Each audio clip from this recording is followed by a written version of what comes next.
Os trabalhos de investigações sobre a tentativa de homicídio contra a professora Edemires apontaram que o Alisson Silva Costa, de 23 anos, vulgo Loucura, é o principal suspeito de ter efetuado disparos que atingiram a professora.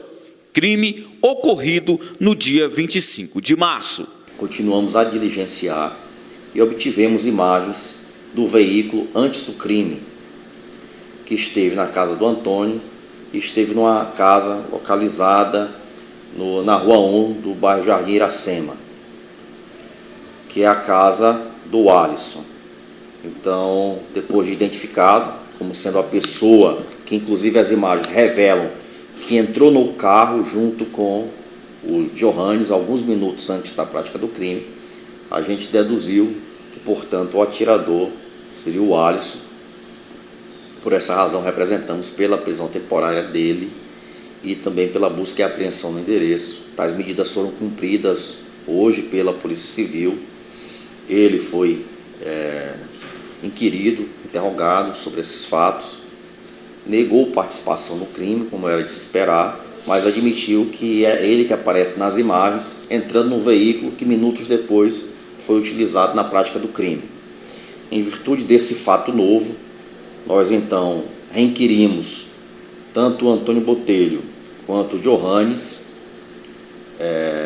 perquirendo sobre a participação do Alisson, e eles então admitiram que sim, o Alisson participou do crime, foi o Alisson que realizou os disparos e que antes eles não tinham revelado porque o Alisson estava ameaçando a família de ambos, ameaçando de morte a família de ambos, caso o delatasse. Portanto, já depois da prisão realizada, sem que nenhum dos dois presos indicassem, apontassem o Alisson como o autor do fato, eles então, livres desse rótulo de ter entregado o companheiro, se sentiram mais à vontade e contaram sobre a participação do Alisson. O Alisson já tem passagem pela polícia e é investigado pelo crime de tráfico de drogas. O Alisson é o quarto preso através das investigações. A relação de todos com o professor é através do Antônio. O professor, ex-marido da professora Edemires, o Soledson, foi o mandante do crime. Ele, então, lançou mão de seu amigo e ex-aluno, que é o Antônio Botelho, e ele, por sua vez, foi responsável por contactar, por reunir pessoas que se dispusessem a praticar o crime, já que ele próprio não tinha coragem para tanto.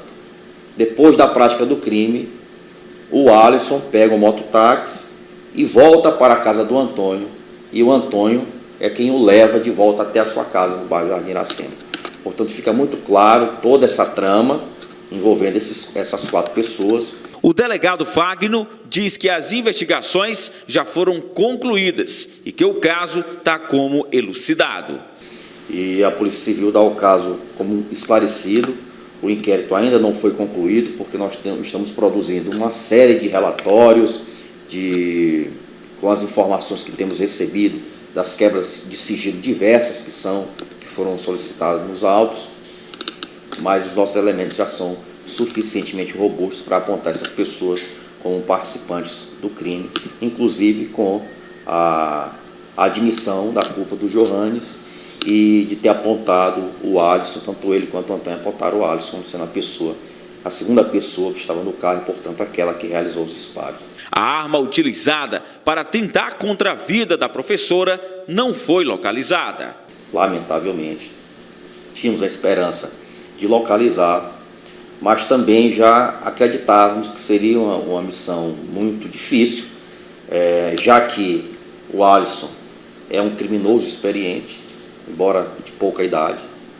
Ele, percebendo que era a última pessoa ainda solta, naturalmente ele deduzia que em algum momento nós íamos chegar, já que cada semana a gente estava prendendo dos envolvidos.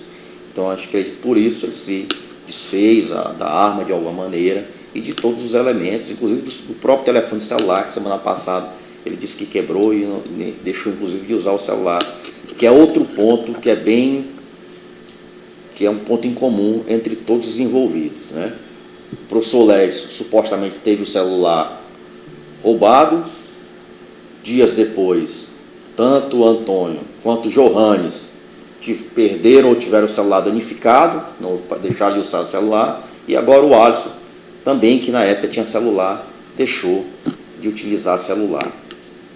Obviamente, fizeram isso para evitar que o celular fosse um caminho a ser trilhado, né, pelas nossas investigações e chegasse até ele. Mas mesmo com esse subterfúgio, graças ao trabalho árduo de todos os nossos investigadores, foi possível chegar à autoria desse crime.